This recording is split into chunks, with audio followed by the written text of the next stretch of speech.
So my name's Charlotte Oliver and I'm a consultant anaesthetist. I work in Cardiff in the delivery suite looking after women around the time of the birth of their babies. And my name is Edward Chapman. I'm the Head of Clinical Engineering at Cardiff and Vale University Health Board, and I manage the department here. So SBRI is a Welsh Government funded programme. It stands for Small Business Research Initiative Centre of Excellence. A bit like Dragon's Den, who take problems from healthcare workers and grant money to solve those problems.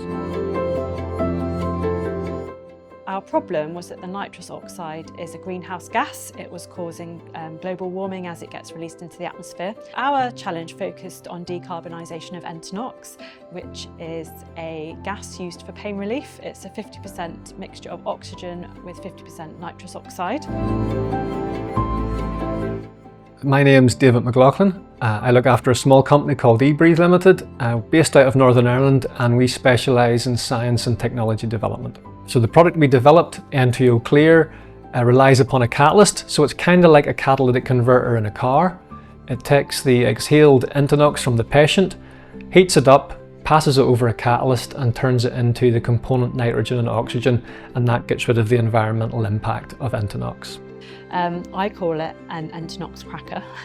So it breaks down nitrous oxide, and that is a chemical process known as cracking, and it splits the molecule of nitrous oxide into nitrogen and oxygen, which are our normal components of air, so sort of eliminate its greenhouse warming effect. We helped eBreathe develop their product, so we inputted into the usability, into the design of the product, and we validated the actual testing of it once it was produced, how it was going to work, what the user interface was going to be, how big was it going to be, what it needed to be to meet the nurses and the midwives and the anaesthetists requirements who are going to use it on a daily basis.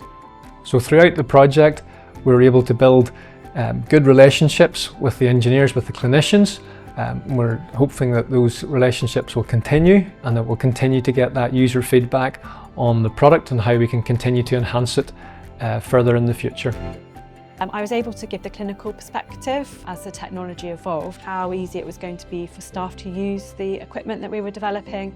And then we met weekly with the team in SBRI and the other professionals that were involved, make sure that they hit their milestones and evaluated the work that they were doing through the entire process. It's difficult to overemphasise how amazing SBRI have been. We got the funding, we got the support from Linda and Faye, and we also just got that forum as a team of multidisciplinary people from across Wales in different specialties to all come together and share our expertise, which without that structure of SBRI, we'd never have had the time and the opportunity to do that. And that meant that all the teams involved, whether that was clinical engineering, the innovation team, the anaesthetists, the users, the midwives, all had an input from beginning to end, which made it very successful. So the future for us, the product is now fully CE and UKCA marked, it's commercially released, and we're looking forward to continuing the relationships that we built up over the period of the SBRI as we bring about further enhancements to the product.